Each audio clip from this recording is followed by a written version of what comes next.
broader international community to recommit with urgency and resolve to the complete, irreversible and verifiable elimination of all nuclear weapons. Equally concerning is the accelerating militarization of outer space.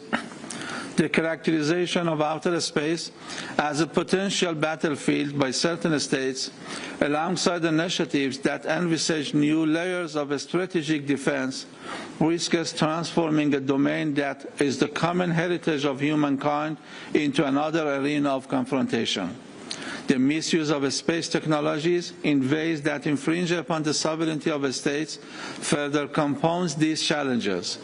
Preserving outer space exclusively for peaceful purposes is a shared responsibility. In this context, the role of multilateral disarmament mechanisms, particularly the Conference on Disarmament, as the sole multilateral negotiating forum on disarmament, is indispensable. Revitalizing its negotiating mandate and overcoming long-standing deadlock are urgent imperatives if we are to advance toward a world free of nuclear weapons and prevent the weaponization of outer space. Ladies and gentlemen, the Treaty on the Non-Proliferation of Nuclear Weapons constitutes the cornerstone of global non-proliferation and disarmament efforts.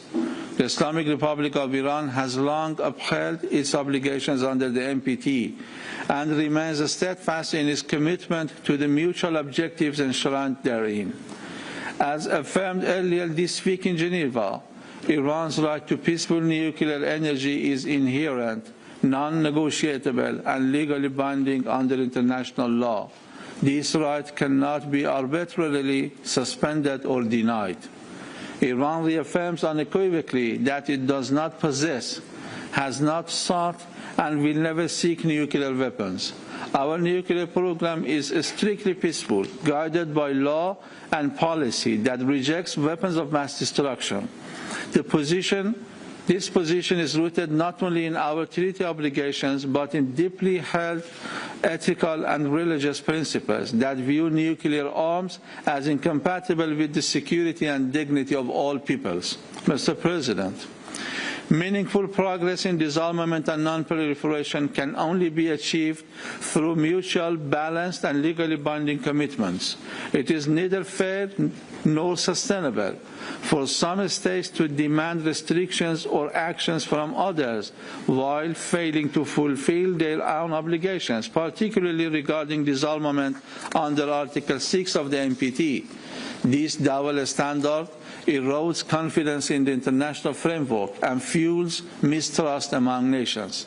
We call upon the nuclear weapon states to honor their disarmament commitments without delay and to engage constructively in negotiations toward a comprehensive nuclear weapons convention and legally binding security assurances for non-nuclear weapon states. The Islamic Republic of Iran remains committed to diplomacy and dialogue as the most effective path toward de-escalation and sustainable security.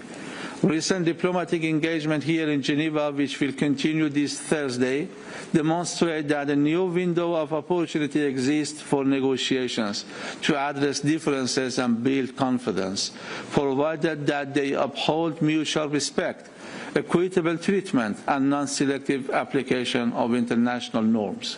We emphasize that any sustainable and credible negotiation must respect the legitimate rights of all states under international law and deliver tangible security benefits without coercion, unilateral demands, or threats of force. At the same time, let me be clear. While Iran chooses diplomacy, we are fully prepared to defend our sovereignty, territorial integrity, and people. As demonstrated in our response to the aggression of June 2025, we will exercise our inherent right to self-defense under the Charter of the United Nations if necessary. We call upon all nations committed to peace and justice to take meaningful steps to prevent further escalation.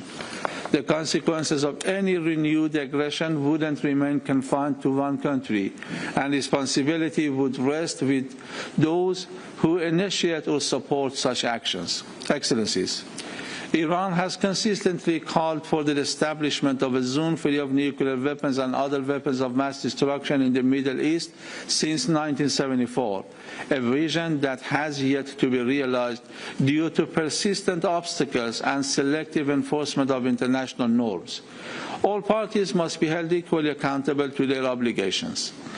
The continued existence of weapons of mass destruction in the possession of the Israeli regime and its recurrent nuclear rhetoric and threats remain a source of grave concern. Achieving such a zone requires adherence to the NPT and the placement of all nuclear facilities in the region under comprehensive safeguards. In closing, the dire threats of nuclear proliferation and the proliferation of other weapons of mass destruction demand our collective leadership, creativity, and a steadfast commitment to the principles of justice, equality, and shared security. Iran stands ready to work with all member states to strengthen the international disarmament architecture, to revitalize multilateral negotiations, and to realize the noble aspiration of a world free from a scourge of nuclear weapons. Peace cannot be sustained through coercion, pressure, or threats. It is founded on dialogue, mutual respect, respect for international law, and genuine multilateral engagement.